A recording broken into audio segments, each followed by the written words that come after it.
Morning YouTubers, first video for me. Welcome to Tarana Garage. Um, this episode is going to be just purely about me and the car and what I'm going to be sort of filming on this journey, and where this car started and why. And a bit of a giveaway is color in the background there is what I'm aiming for. Moving over at the currently is already at this stage. I've started this video on this car kind of a bit late, but I have already done a lot of body work and got this car to a stage now where I'm not too far from colour. In saying that, I'm still a bit far away, but today I'm going to be focusing on just these rear quarters. That's why the car's plasticed up. I've just done another coat of high build primer on these rear quarters, and I originally rubbed them back. I wasn't happy, and I found there's a couple highs and lows still, and I fixed them, and I've re-primed it, and I'm just about to, I've already done a 180 and a 320, and I'm about to do a guide coat, and I'm going to do a 400, and then that'll be ready until I'm about to paint, which I will have to do the 400 again just before I'm about to paint because the scratches will probably close up, but that's okay. I only need to do a quick rub over. These doors here, I've also done a lot of body work on them, and they've been re-primed again, and they're ready for a block. That's that'll be my final blocking on those. Another door there, and there's another door somewhere hiding behind that insulation. I'll talk about these fenders a bit later. And there's my bonnet, which is all been primed up and everything, the holes there for the air cleaner. So to give you an idea, basically I bought this car probably around about 2 years ago now. It was a complete car. It was a 6-cylinder car. Matching numbers, nothing missing, complete car, really nice car. I'll insert a picture of what the car looked like when I purchased it. It's a 1974 LH 4-door SL. It was a manual column shift. I have done a bit since I bought it just to enjoy it a little bit more. I've dropped a V8 in it. It's a 308, and I put a 4-speed Muncie in it. I just wanted to go that sort of old school 4-speed manual feel, but you know, I wanted something strong, and the Muncie was supposed to be, that box for it. There was a bit of a journey in that too, because I bought it from someone secondhand, and unfortunately it wasn't what it was supposed to be, and I got it rebuilt, which cost me a fair bit, but I think it was worth it. And this car has had a VSB 14, which means it's been engineered for the box, which is a bit silly really, because there's not much to it from an Aussie 4-speed fitment wise, but you got to do what you got to do. So the car got VSB 14. It's got a mod plate on it, but that's sort of, I've done those hurdles now, and the 308's in it, which is going to come out again unfortunately, and I'll explain that later. But yeah, like today is going to be pretty much, I'm just going to get into these rear quarter panels because I want to re-block them and get them sort of where I want to be, which means that if I finish that, this whole car will actually be ready for paint, and that's a good thing. And I can sort of work on the other panels. Just going back to here, as you can see, before I did any of this originally, I did fit the engine in here. And I did paint, as now the giveaway is that it's Barbados green. I just absolutely love this colour. So I was a teenager, my parents had a 1977 LX Tarana SL, and it got given to me at some point, and I really loved the car, but young, and those cars were kind of not, worth anything, and so just an old car. I had it for quite a long time, and then one day I just parted ways with it. And then down the track, I just went, I really, really want to get that car back. I really love Taranas. I've always loved the way they looked. I mean, when I was young, I was obsessed with, Toronto magazines and, all the done-up cars. But what's happened now is that, like, when you see the photo of this car, a lot of you will probably go, oh, you know, why didn't you leave it stock? It was amazing, it was Contessa Gold and it was all like, pretty mint. But I understand that. But for me, I had that mint 77 LX 4-door that was just a stock car, 6-cylinder, and I put a work motor in it back then. But what I'm getting at is that I've just had a love for like a tough flared, sort of Tirana with a V8 in it, and that's what this one's going to be. I'm not going for, the SLR 5000 kind of full mock-up. I'm going sort of close to that, but I'm not going to go with the badging and the riding and everything like that. It is going to be still a Barbados green car with like the black bonnet, black window trims. But, the flares and the drop tank and all that sort of stuff is what I want. And that's the car that I ultimately would love to have. I would have loved a hatchback, but as you know, prices on hatchbacks to 4-doors is like a lot. And yeah, that wasn't going to be feasible for me. So this is where I'm at. But like I said, this car, I got it for a pretty good price. And like I said, it was in really, really good nick. And I had the usual stuff. So this was all rusted out sort of in here. I mean, you wouldn't know now, but I've put a lot of work into it, and I pretty much cut out from here to about here out of this corner, and I replaced it, and I've done a lot of work and getting it back to there. I had the exact same thing on this side. I had rust along here. I've cut this piece out and I've reshaped it and got that all redone. The other two places I had rust was pretty commonly, down the bottom of the two rear quarters, which like wasn't too bad, but I redid that. Other than that, I didn't have a lot of rust. As you can see, I've cut it for flares. I've had this car mocked up already, so I might insert a picture of that at some point, but I've actually had this car mocked up, so when it was all put together, I actually had the flares fitted front and back, and and the front scoop and the front spoiler all fitted and like aligned, and I shaped it and made sure everything was pretty good before I pulled it apart and then got it back to where it was. This was actually a bare metal respray, so I did strip this whole car back to bare metal, and then I treated this car with like a rust treatment. It's actually, I use this stuff here, Rusto Finish, phosphoric acid based, which, had a bit of a process, but like the roof was not the greatest. It had a lot of pitting in it, just from the paint being old. The bonnet was probably very much the same, so they're the two I concentrated the most. But this car has been completely bare metal. The doors have been bare metal, the guards, the bonnet, the boot, everything I've done is been bare metal. And then I have treated this metal, and then I have epoxy primered this car. And then on top of the epoxy primer, I then did my body work, my body fillers and that to shape it and what so. And then from that point, I've actually almost epoxy primered some of it again. And then I've high build primered the car, blocked it, and then I've high build primered it again. I've actually done quite a lot, but I don't want to do it again. I don't want to cut corners. I want it to be right, and this is not my trade. I've been in cars.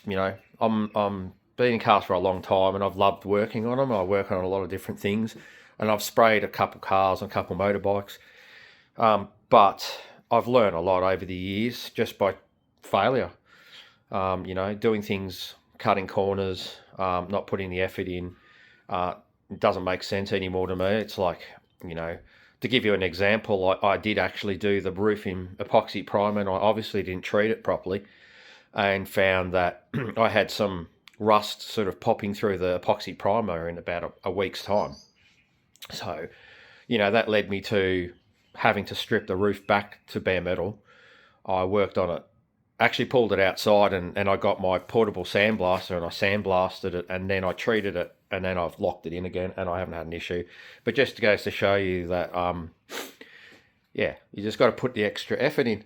I know I'm rambling on a lot. This is my first video. Obviously, you know, I want you to understand, you know, who I am and what the journey's going to be and where this car's at. And it does, you know, it sinks deep with me, this car. I'll never get rid of it. I just want to get it to a point where I can cruise with, you know, my family and go and see friends and do some car events. And I'm at the Tirana Club and stuff like that. I just think that the dream for me is to have this, to be a tough car, sound tough, look tough, you know, big fat wheels, you know, 10s on the back and 8s on the front, kind of look.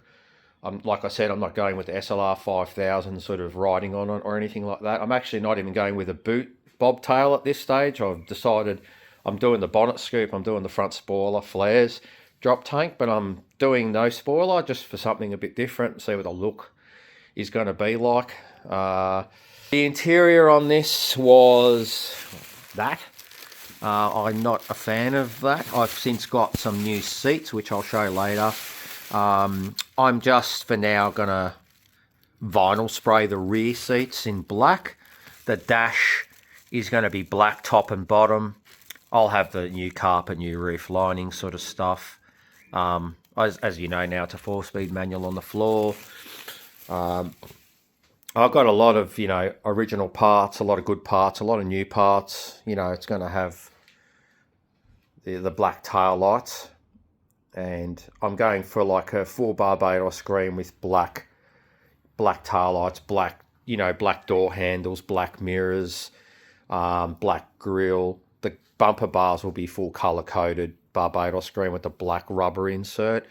Sort of going for that look. I've got I've still got my rear window. I've still got all my windows. I've actually got an original front windscreen that was much better than what I had in this. So that one got trashed and the other one's in my shed. So I got lucky from one of the members in the club, along with a lot of the body kit stuff, which I got lucky with as well. So yeah, I mean, obviously that's my little piece of art my son gave me, and then I put a spray to Barbados green background, and it unfortunately slid down on it. But anyway, that's just me being a dickhead. Yeah, anyway, I'll stop rambling on. I think what's going to happen now is I might just get some guide coat on these rear quarters and let's get rubbing. It's my favourite part of the job, not. Alrighty, here we are. I'm going to find my trusty guide coat. It's missing in action. Oh, probably on the shelf here. Alright. Anyway, got this Body Works. I like this stuff. Basically, can't make a mistake with it. Oh, so before we get going, we'll give her a bit of a blow.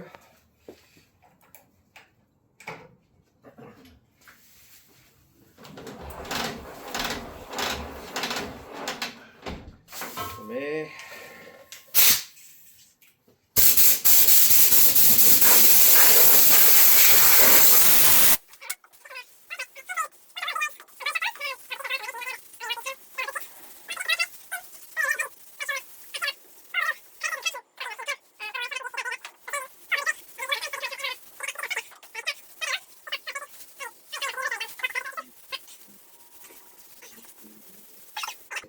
So,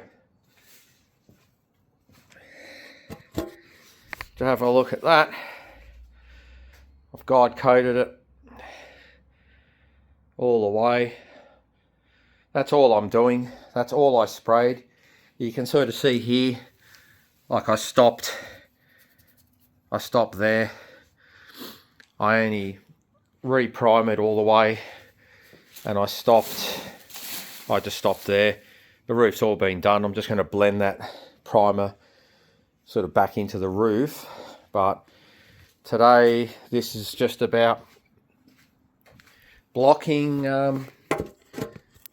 this off. So what I'm going to do now is I like to just blow off the excess.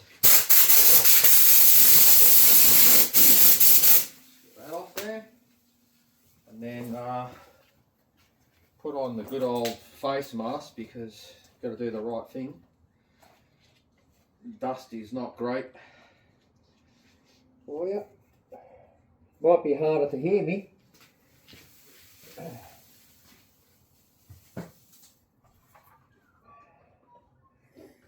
So I'm trying to get my straight block here. This is just a nice solid one to start with. 3M Cubitron, 400 in a roll. I know it takes 6 sheets. 1, 2, 6 sheets.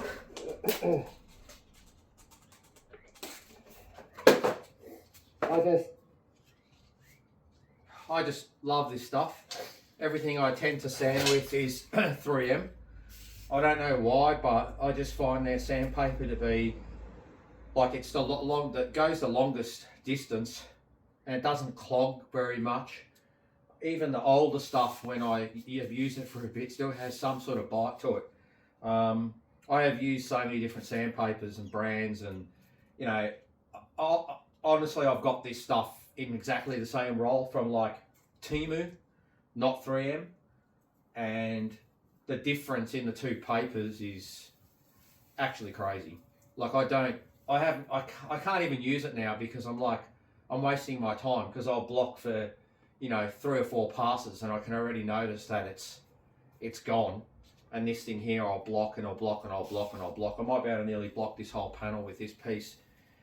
The difference is, yeah, next level. So I do, not endorsing 3M, I'm not sponsored by them obviously, but I do say that if you're going to go and do any of this, don't skimp out. The difference in price is next to nothing.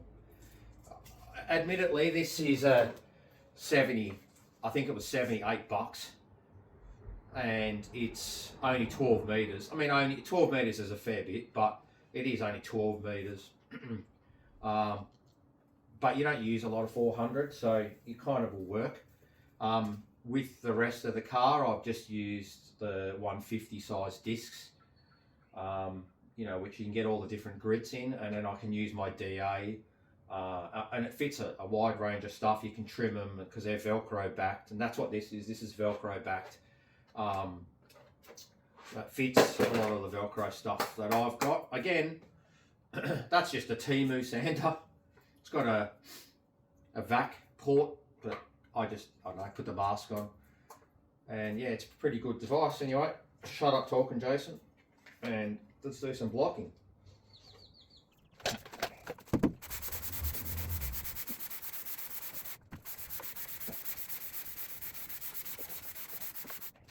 As you can already see, basically, that's coming up pretty good. And you know, there's a tiny little low here, but I haven't gone through this enough yet to get to that. And you can see it's not a lot of work. You don't have to push down hard. You don't have to, you know, like crazy try and sand it. It's just light back and forth, like a crisscrossy hatch. As long as you keep the surface reasonably, you know, intact. And this panel's not straight, right? Like, I'm straight. This panel's not a completely flat panel. It has got a curvature to it. I know that it curves in here. I know that when I'm rubbing, I'm sort of sticking to this area here, and then I'm going to change what I do over here. I know that because I know the form of the panel, so I'm not going to run this block all the way to here and expect this area here to match that. It can't. That's why I'm just going to do this bit, and then I will move on and do this little bit here so I can blend them in.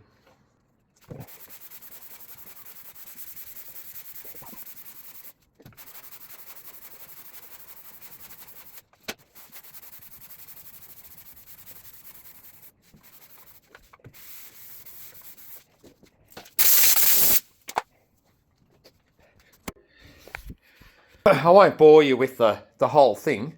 Obviously, that's a bit yeah, too much. So what I'm going to do is just I'm going to cut and come back to when I've finished blocking.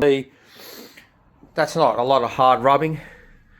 So these are the colour back here. It'll just be the lower primer or whatever I had. So obviously that's an end result. You know, there I've still got to work that part, and I've still got to come up here, but that block's not going to do everything. I'll go to a smaller long block now just so I can get some of the curves. And there's my swage line. That's why I've stopped there. That's my swage line in the panel. Basically, I'll block the underneath of that now, and I'll expose just a black that'll sit on the swage line, and I'll slowly work my way into that so that I get that little peak. And I'm not sanding that peak down and flattening it. So by doing the top and the bottom of the guide coat and leaving the guide coat on the peak of the swage line, that gives me an indication that, yeah, that's leaving my peak there. So that's an important thing to keep in mind. I'm not going to care too much here. Obviously the flares sit in there. Like, that is still pretty good when I block it, but you know, this part here will block really nicely. I'll get all that done, but I'll come back to when I've done this panel. Okie dokie. So that was wasn't too bad. Just show you. I've now gone through and blocked it all, the guide coat. The extra little grey that you see is just where I've cut through maybe a tiny little bit, but not really to bare metal, just maybe down to the next coat. I've used different colours, like I've got a white epoxy and a different colour sort of primer and stuff, so it gives me a bit more of a guide. I've just gone and touched up a bit of epoxy primer on some of the areas, and then I've just scuffed it back down. It's only light, but that panel's now all nice and level. And same with this panel here, it's all done now. I'm very happy with the finished product on it. It's nice and straight. What I'm up to now is I'm on the bonnet. So off camera I've gone around and I've done a 240 and then a 320 already, just to take off the bulk of the primer on the top.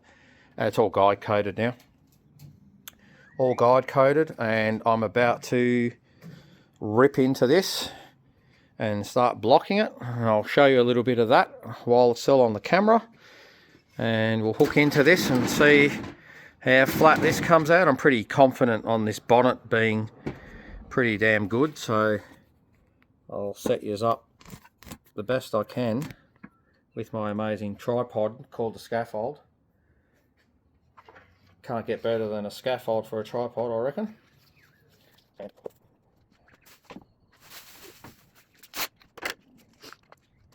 Use a different look. This is my other. This one here, I really like this. It's adjustable, so if you wind it a certain way, you actually can get it to curve up and down. I just find that this block contours a bit better. I'm just going to start in a neutral position. Get out the good old 3M. 1, 2, I know it's 6 cubes. 6 cubes worth. Again, Velcro, love it. Hook and loop, whatever you want to call it. There we go. And if, you can't probably see it on the camera, but you know, the bonnet's not flat there. The bonnet's flat there. And it's got a bit of a curve here. I'm going to start there. I'm going to block that. I'm going to block there. And then I'm going to change the contour of this to meet the contour of the bonnet to get myself a flat spot.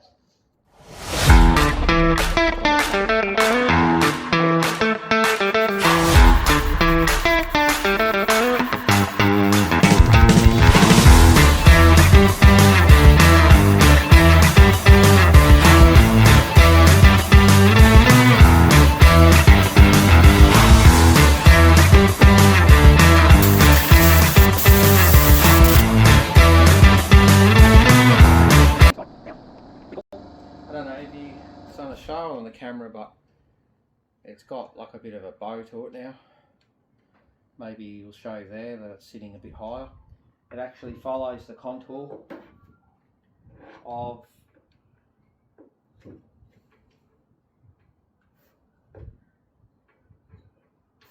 the bonnet front to back. I'll give this a bit of a hit.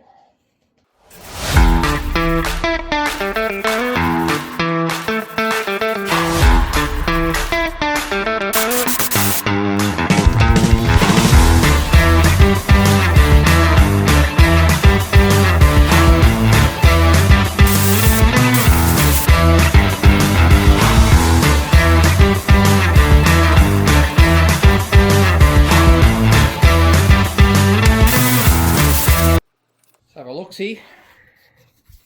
Have a little look-see. Oh, light's not great out here. I'm outside in the sun, but you can see, obviously, haven't got to there yet. I've got to hand block that. You can sort of see a little bit of epoxy coming through there, so I'm getting a little bit, must have been a little bit high there. It's starting to block, but this little contour here. And you can see how good the guide coat is. Like, if I go into this zone here, you can see it's fairly just primer. I just slightly come over and you can start seeing it's still got epoxy, guide coat in that zone. Like, you know, I still haven't quite got to that yet, so it's not blocked down. So it's really good to use as a guide, but I'll keep going. And I pull that little hand block now because these have got quite a bit of a contour to the back of the bonnet, and you can just do it with like long strokes on a small block. So let's just go back to the good old trestle and Makita battery holding the phone. That's the way we do it here. It's quality. Pull out.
Good here.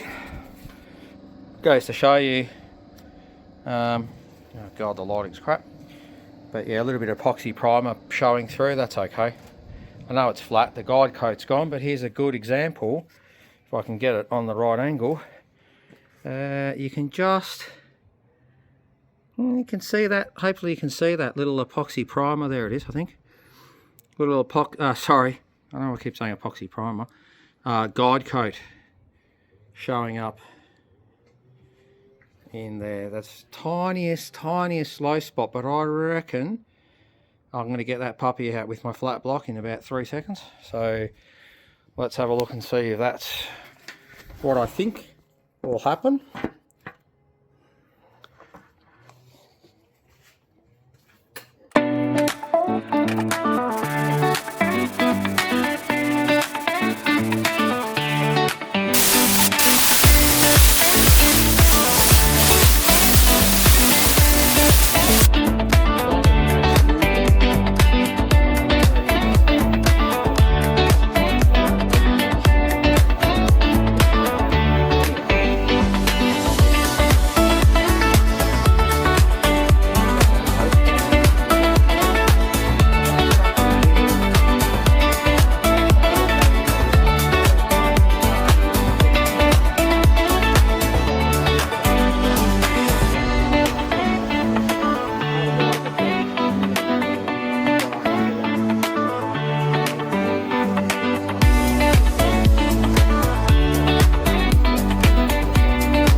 you'd see like there's no guide coat in anything on this primer. It's completely gone, which means I've only got 400 grit scratches now, which is great because when I go to paint, I'm sticking to 400 because I haven't said it, but I'm going Barbados green in a single stage.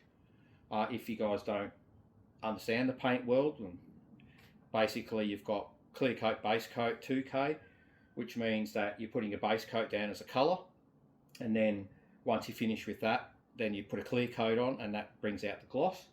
I'm doing a single stage. It's a bit more true to the period of the car, but it is already got the gloss in it. It's already, like the clear coat's already with the paint. It's still a 2K, but it's a single stage, so I won't be clearing it. It'll all come out in one colour and it'll all fill.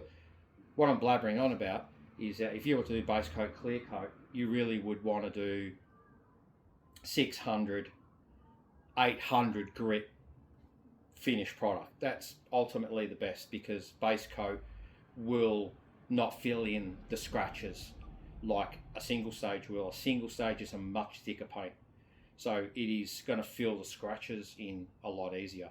So 400 grit is actually probably, they say 400 to 500. I don't even know if you can get 500 paper, to be honest with you, but 400 is plenty enough. So I am 400ing it now. I will have to, before I go to paint, I will have to 400 this again, but I will just do a really quick 400 wet, not a dry. It'll just be a wet 400 paper that I will just literally glide over the panel just to get some scratches back in it and open up that primer, because primer is cured and it doesn't cure any further, but the scratches can close over time. So you just got to reopen. The scratches are just for the bonding, so the paint can adhere to something. So what I'm getting at is 400 grit's plenty enough. I'll just go over it again when I go to paint, lay the colour down, and you won't see a scratching for the world of you. So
that's come up so good. The bonnet's really good. I'm just going to do the swage lines, body lines, or whatever they're called. I'm just doing by hand, but what I've come to realise is, you know, oh, don't use your fingertips. Yeah, I guess that's true. So I try to use the palm, or not palm, all my fingers as one big unit, but I don't go hard. All I'm trying to do here, I'm going super light and just traveling. And all I want to do is just get rid of the guide coat. When I get the guide coats gone, I'm like happy that I've got that down to where I need. But I think that I just do nice, light but very long passes over the swage lines, and I'm just watching the guide coat disappear. Like when I see I've got no guide coat, like I'll just have a look at that.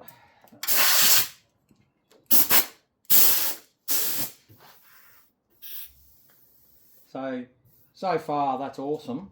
Like I can see just, it's minor.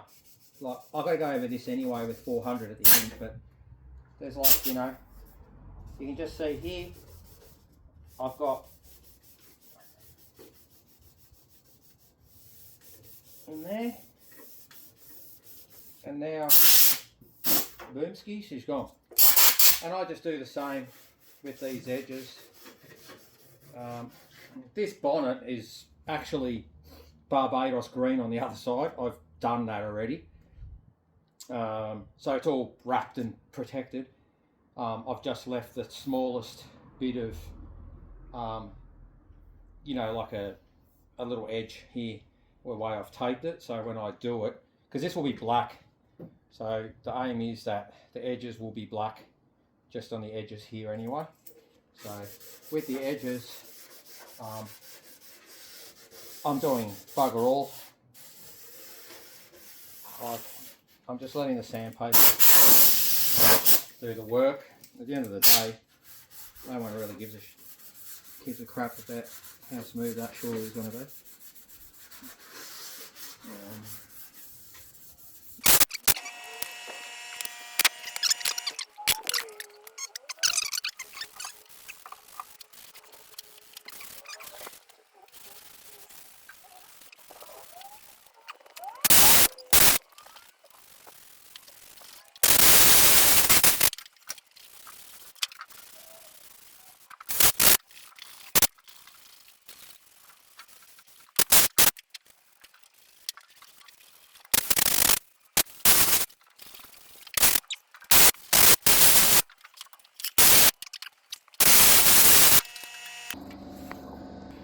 Oh, so super happy with that. I mean, awesome. Very minor rub through to epoxy primer, but you know, leveled out beautifully. Just give you a quick gizzer. Yeah. Beautiful. She's as flat as a tack. Well, I mean, I don't know, tack's up flat, but it's flat. I'm very happy with it. Obviously, still got to do my wet 400 for a paint, and that'll just give me my last. But, you know, there's no guide coat in the scratches. There's no guide coat. There's a couple of little bits here and there. I'll just do a little once over. But, you know, the aim is, you know, the guide coat. And if the guide coat disappears, e.g. that epoxy primer doesn't have guide coat on it, but the primer doesn't, you know, it's all leveled out. But you can physically feel it with your hand. I mean, it's beautiful. It's so smooth, and yeah, I'm so stoked because the bonnet was just in good nick. Like I just got super duper lucky with the bonnet. It's probably been the only panel I haven't freaking touched, to be honest with you, with bodywork. So yeah, lucky days. But when I show you these front guards, you're just going to go, that's another whole question. So anyway, that's probably it for me today. You know, I haven't spent a hell of a lot of time out here. I've you know, basically done those rear quarters. I've done this bonnet. I'm going to do a couple of little things, but behind the scenes I've stopped and gone and done a few things. But yeah, we'll touch base and I'll see you on the next video. Till the next one.